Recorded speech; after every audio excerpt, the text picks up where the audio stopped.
हम और आप डोनाल्ड ट्रंप के बारे में बात करें उससे पहले खुद डोनाल्ड ट्रंप, जिसको लेकर पूरी दुनिया सोचती है कि अब शायद डोनाल्ड ट्रंप ऐसा करेंगे वैसा करेंगे, उससे पहले वो बता देते कि वो क्या करने वाले हैं, क्या करेंगे और सबको हैरान कर देते हैं। इस बार भी कुछ ऐसा ही हुआ। वेनेजुएला में जिस तरह से वहां पर गिरफ्तार कर लिया गया वहां के राष्ट्रपति को, अब डोनाल्ड ट्रंप ने सुबह सुबह सबको चौंका दिया। उन्होंने एक पोस्ट किया जिसमें उन्होंने अपने आप को एक्टिंग राष्ट्रपति करार दे दिया है। देखिए, कयास ऐसे ही लगाए जाते, सब यही कह रहे थे कि ये तो तानाशाही है, ये तो ट्रंप की मनमानी है। अब ट्रंप ने कह दिया हाँ है ये मेरी मनमानी, और अपने आप को कार्यवाहक राष्ट्रपति के तौर पर घोषित कर दिया है। अब इसको लेकर आगे किस तरह की चर्चा है, क्या कुछ कहा जा रहा है, बातचीत करने के लिए मयंक मेरे साथ है। अब अपने आप को एक्टिंग राष्ट्रपति करार दे दिया है वेनेजुएला का, अब आगे क्या देख रहे हैं इससे लेकर? देखिए, ये अमेरिका के इतिहास में पहली बार ऐसा हुआ होगा कि किसी राष्ट्रपति ने किसी दूसरे देश का खुद को एक्टिंग प्रेसिडेंट घोषित कर दिया हो। उनका जो सोशल मीडिया प्लेटफॉर्म है ट्रूथ सोशल, उन्होंने उस पर एक पोस्ट किया और खुद को वेनेजुएला का एक्टिंग प्रेसिडेंट बता दिया। यानी ये पहली बार ऐसा हुआ होगा अमेरिका के भी इतिहास में, और संभवतः पूरी दुनिया में शायद पहली बार ऐसा हुआ होगा कि किसी राष्ट्रपति ने, एक देश के राष्ट्रपति ने खुद को दूसरे देश का भी जो है वो एक्टिंग प्रेसिडेंट घोषित कर दिया। ट्रंप है तो कर सकते हैं। अब देखिए, जिस तरह से घटनाक्रम पिछले आप कुछ दिनों पे नज़र डालें, अगर हम सिर्फ वेनेजुएला की बात नहीं करेंगे, हम ग्रीनलैंड की भी बात करते हैं, क्यूबा की भी बात करते हैं और ईरान की भी बात करेंगे। देखिए, एक तो ये खबर सबके लिए हैरान करने वाली कि उन्होंने खुद को पुरस्कार की भी बात करते हैं, उसको भी जोड़ दीजिएगा। खुद को उन्होंने एक्टिंग प्रेसिडेंट घोषित कर दिया वेनेजुएला का। इसको लेकर सब हैरान है और कह रहे हैं भाई ये तो हद हो गई, और ये तो मतलब कुछ ज़्यादा ही हो गया। इसके बाद जो है, एक कल और बड़ा इंटरेस्टिंग बयान में पढ़ रहा था, ट्रंप ने क्यूबा को धमकाते हुए डील फाइनल करने या नतीजा भुगतने के लिए तैयार रहने को कहा है। इतना नहीं, ट्रंप ने अपने विदेश मंत्री मार्को रूबियो को क्यूबा का राष्ट्रपति बनने को अच्छा विचार बताकर नया विवाद पैदा कर दिया है। डोनाल्ड ट्रंप ने कहा, कहीं बात छिड़ी होगी कि भाई मार्को रूबियो जो विदेश मंत्री फॉरेन सेक्रेटरी हैं अमेरिका के, इनको क्यूबा का राष्ट्रपति बना दिया जाए। तो डोनाल्ड ट्रंप ने कहा कि हाँ ये बहुत अच्छा विचार है। तो एक नया विवाद ये और छिड़ गया कि भाई वो क्यूबा का राष्ट्रपति बनाना चाहते हैं अपने विदेश मंत्री को। और सुबह सुबह फिर ये खबर आ गई कि उन्होंने खुद को जो है वो वेनेजुएला का एक्टिंग प्रेसिडेंट घोषित कर दिया। तो अब जो है, अगर वो अपने विदेश मंत्री को क्यूबा का राष्ट्रपति उनको अच्छा लगता है बनना, खुद वो प्रेसिडेंट बनना चाह रहे हैं, घोषित कर दे रहे हैं वेनेजुएला को, तो इसको लेकर बड़ी सोशल मीडिया पे ये चीज़ें वायरल होना स्वाभाविक है और पूरी दुनिया इसकी चर्चा कर रही है। देखिए, एक तो वेनेजुएला के ऑयल को लेकर लगातार ये विवाद रहा कि भाई हमले की असली वजह क्या रही। ट्रंप ने कहा कि वहाँ चीन और रूस का इंटरफेरेंस बढ़ रहा था, इसलिए हमने हमला किया और ड्रग्स की वजह से हमला किया, जबकि कहा यह जा रहा है कि वो वेनेजुएला का ऑयल जो था वो हमले की मुख्य वजह थी और वेनेजुएला के तेल पर कब्जा करना मुख्य मकसद था। ट्रंप के मुताबिक वेनेजुएला अमेरिका को 50 मिलियन बैरल तेल देने को तैयार है, जिसकी कीमत $4.2 बिलियन है, और यह तेल अमेरिका भेजा जा रहा है और इसके पूरे पैसे पर नियंत्रण ट्रंप का रहेगा। तो ये तीसरा बड़ा फैसला हुआ जिसको लेकर खूब विवाद छिड़ा। अभी देखिए, ये चर्चा चली रही है, उसके बीच में ये भी खबरें हैं कि भारत पे, चीन पे और ब्राज़ील पे 500% टैरिफ लगाने जा रहे हैं ट्रंप। इसको लेकर भी तरह तरह की चर्चाएं हैं इन तीनों देशों में कि भाई ये 500% टैरिफ वाली बात कहाँ से आ गई। उसके बाद देखिए आप, ग्रीनलैंड को लेकर लगातार तनाव बना हुआ है। डोनाल्ड ट्रंप कह रहे हैं कि भाई ग्रीनलैंड जो है वो रूस और चीन के कब्जे में चला जाएगा, इसलिए हम ग्रीनलैंड को तो हम हासिल करके ही रहेंगे, यानी ग्रीनलैंड पर भी कब्जा करना चाह रहे हैं। तो अब आप देखिए, वेनेजुएला का खुद को वहाँ का क्या एक्टिंग प्रेसिडेंट घोषित कर दिया उन्होंने, कार्यकारी राष्ट्रपति घोषित कर दिया। मार्को रूबियो जो विदेश मंत्री हैं उनको वो क्यूबा का राष्ट्रपति बनाना उनको अच्छा इरादा लग रहा है। ग्रीनलैंड पर वो हमला करना चाह रहे हैं। भारत पे 500%, चाइना और ब्राज़ील पे 500% टैरिफ लगाना चाह रहे हैं। अब ईरान पे देखिए लगातार हालात कैसे हैं।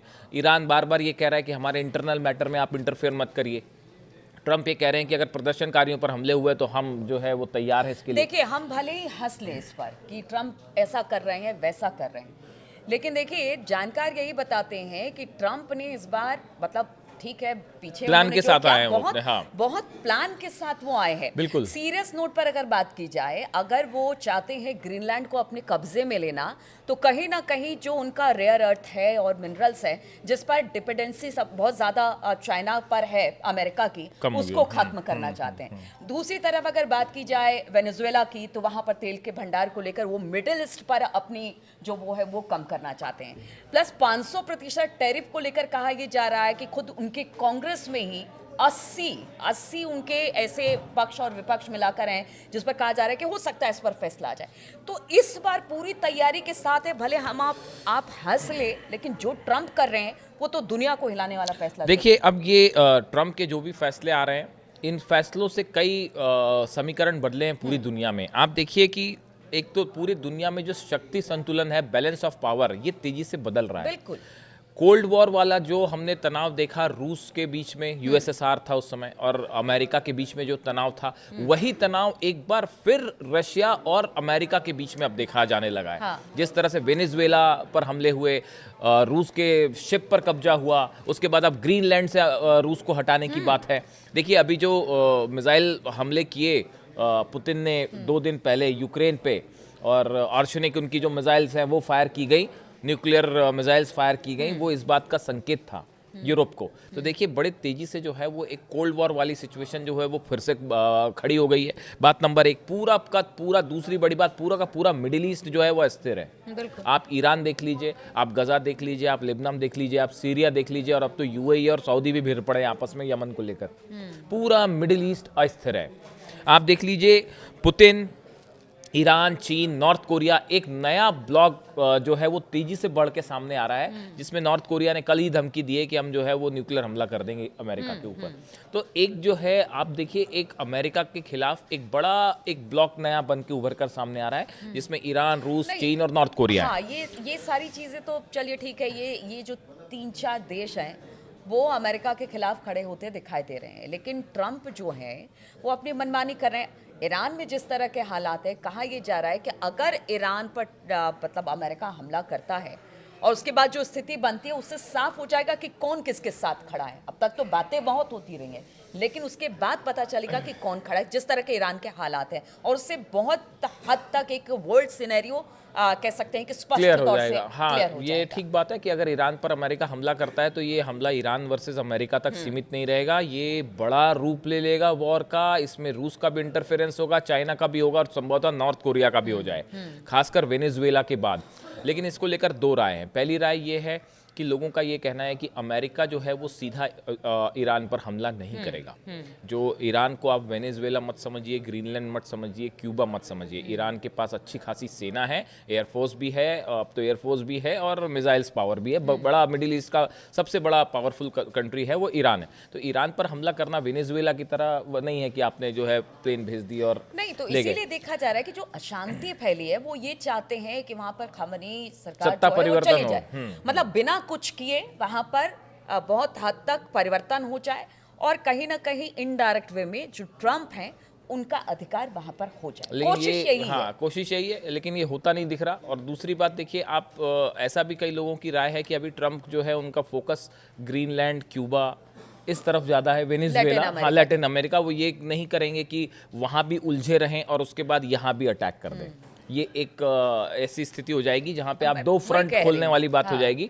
तो अभी लोगों का कई एक्सपर्ट्स ये भी कह रहे हैं कि अभी उनका फोकस ग्रीनलैंड पे है, वेनेजुएला पे है, क्यूबा पे है। वो अपना लैटिन अमेरिका उसको संभालने की कोशिश कर रहे हैं। और वहाँ पे उनका देखिए, एक बड़ी वजह ये भी बताई जाती है कि ईरान के जो ऑयल रिसोर्सेज हैं उस पर जिस तरह से कई एक्सपर्ट्स का ये कहना है कि अमेरिका अपना आधिपत्य जमाना चाह रहा था, अपना प्रभाव जमाना चाह रहा था, वो 12 दिन की जंग में संभव नहीं हुआ। इसीलिए टारगेट पे आया वेनेजुएला, क्योंकि ऑयल चाहिए।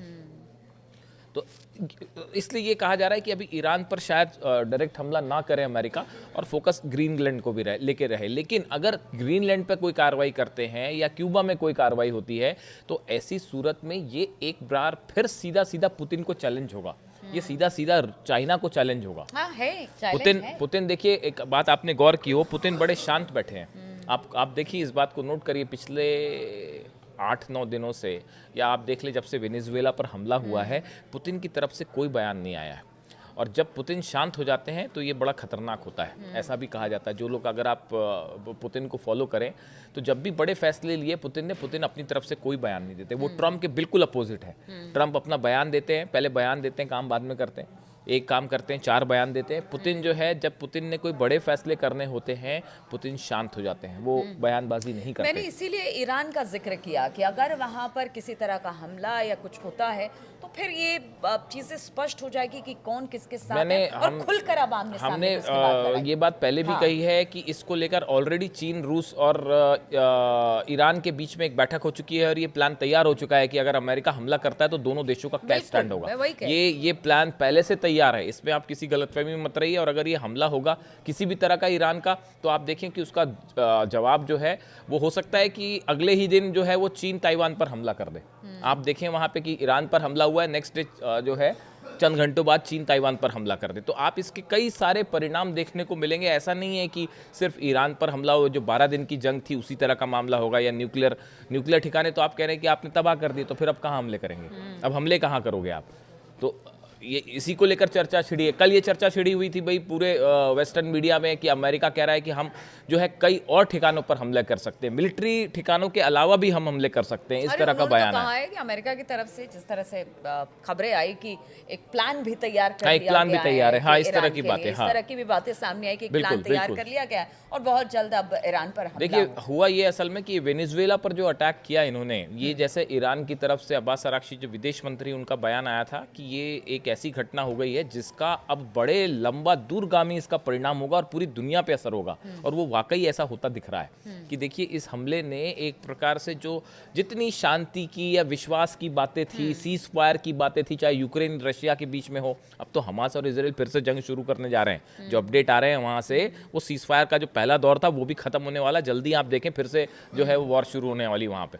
तो ये जो एक ट्रस्ट वाला था मामला वो पूरी तरह से खत्म हो चुका है और अब एक बार फिर पावर स्ट्रगल शुरू हो गया है। और उसमें एक ब्लॉक चाइना, रशिया, ईरान एक तरफ खड़े हैं और दूसरी तरफ जो है अमेरिका और यूरोपियन कंट्रीज खड़ी हैं, जिनके बीच में आने वाले समय में कोई भी एक बड़ी घटना, ये बात ट्रम्प भी समझ रहे हैं, ये बात यूरोप भी समझ रहा है कि, और ये बात इजराइल भी समझ रहा है कि कोई भी एक बड़ी घटना उसके बड़े लंबे परिणाम होंगे, उसके हिसाब से ही ईरान को तय किया जाएगा। चलिए, अमेरिका जिस तरह से और ट्रम्प जिस तरह के फैसले ले रहे हैं, पूरी दुनिया में इसे लेकर हड़कंप मचा हुआ है और लोग यही कह रहे हैं कि ट्रम्प आखिर करना क्या चाहते हैं। क्या ये अमेरिका के हित में ज़्यादा नुकसान आगे आने वाले दिनों में, यानी कि लॉन्ग टर्म में ज़्यादा देखने को मिलेगा, या फिर जो फैसले ट्रम्प ले रहे हैं वो अमेरिका के हित में है। अब इसको लेकर ट्रम्प तो यही दावे कर रहे हैं कि वो अमेरिका को ग्रेट अमेरिका बनाना चाहते हैं और इसलिए ये सब कुछ हो रहा है। लेकिन दुनिया में उथल पुथल है और ट्रम्प के फैसले ज़रूर जो बाकी देश हैं उनके लिए एक तरह से कह लीजिए कि आने वाले समय में तैयार रहने की ज़रूरत उन देशों के लिए जिसके लिए ट्रम्प ने प्लान तैयार कर रखा है। चलिए, इन तमाम खबरों पर हमारी नज़र बनी रहेगी, आप बने रहिए हमारे साथ।